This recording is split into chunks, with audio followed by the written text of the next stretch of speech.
আসসালামু আলাইকুম আপু, কেমন আছেন? ওয়ালাইকুম আসসালাম ভাইয়া, ভালো আছি। আপনারা কেমন আছেন? আলহামদুলিল্লাহ ভালো আছি। তো আমাদের ক্যামেরার সামনে তো 2-3 বার আসছেন, ভিডিও করছেন, তো কোনো ছেলে আপনাকে পছন্দ করে নাই? আমি ওরকম খোঁজপত্র পাইনি। আমাদের এখানে নক করে, কিন্তু আপনার চলে যাওয়ার পরে তো আর মনে করেন যে আপনাদের খবর দিতে পারি না, কারণ আপনাদের তো ফোন নাম্বার নাই। তো একটা ফোন কি কিনছেন, বাটন না, ফোন? আমার ফোন কেনার মতো সামর্থ্য নাই। মানে সমর্থ নাই? না, আপনার পরিবারে মানে কে কে থাকে? আমার পরিবারে আমার দাদি আছে। দাদি আছে, মা বাপ নাই? না, মা বাবা নাই। দাদি ফোন কিভাবে কিনে দেবে, তাই না? হ্যাঁ, তো আমরা আসলে যারা দর্শক আছে অনেকেই নক করে চায়, আমরা বলি যে মেয়েটা কোনো ফোন নাম্বার নাই, বিশ্বাস করতে চায় না। এখনও যে অনেক লোক আছে বাংলাদেশে এখনও 3 বেলা খাইতে পারে না। যারা চাকরি করে তারা আসলে বোঝে না, যে টাকা ইনকাম করে তো অনেক সময় বুঝতে পারে না, মনে করে যে সবাই আমরা খেয়ে ভালো ভালোই চলি, কিন্তু যাদের নাই তারাই বোঝে, তাই না? যেমন আপনি বুঝতেছেন, বা আপনি এই যে বিজ্ঞাপন দিতে আসছেন, যদি সামর্থ্য থাকতো তাহলে তো আর বিজ্ঞাপন দিতে আসতেন না, আসতেন? যদি মা বাবা বেশ থাকতো, যত কষ্ট হোক, হাজার কষ্টের মধ্যেও আপনাকে মানুষ করতো, আপনাকে একটা বিয়ে দিত, কারণ বিয়ের বয়স হয়েছে। হ্যাঁ, বিয়ের বয়স হয়েছে। আর একজন মেয়ে বয়স হলে, বিয়ের বয়স হলে বাবা মার টেনশন হয়, যেভাবেই হোক, বাড়ি বিক্রি করে দিক হোক, আর হচ্ছে কিস্তি তুলে হোক, যেভাবে হোক, একটা গরিব মানুষের ছেলে হলেও সে যৌতুক দিলেও বিয়ে দিতে পারতো, তাই না? কিন্তু এই জায়গাটা খালি আছে, গ্যাপ আছে, নাই তো।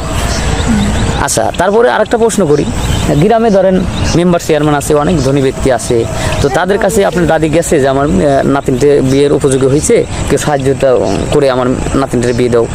তারা সাহায্য করছে, পড়াশোনার জন্য সাহায্য করছে, পড়াশোনার জন্য করছে।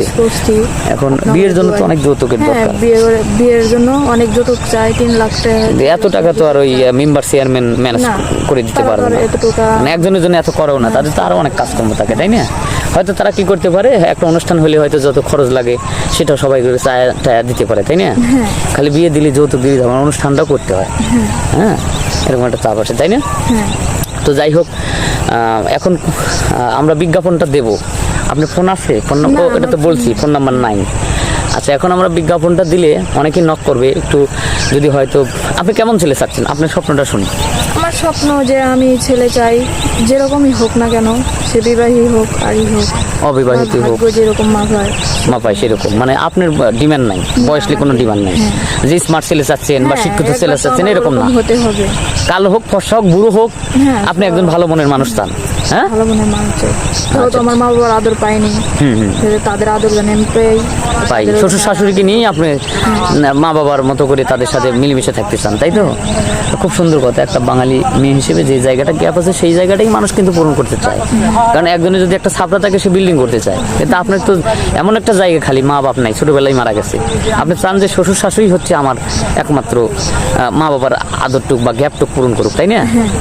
তো যাই হোক, এখন যদি কোনো ছেলে হয়তো প্রবাসে থাকে, হয়তো বিয়ে করছে, তার আগের বউ চলে গেছে, হয়তো বাচ্চা কাচ্চা আছে, আপনাকে বিয়ে করে হয়তো 6 মাস সংসার করে সে বিদেশে গেল টাকা ইনকাম করার জন্য, কিন্তু আপনাকে রেখে যাওয়ার পরে আপনি কারোর সাথে তো পরকিয়া করবেন না, কারণ আপনি অধিক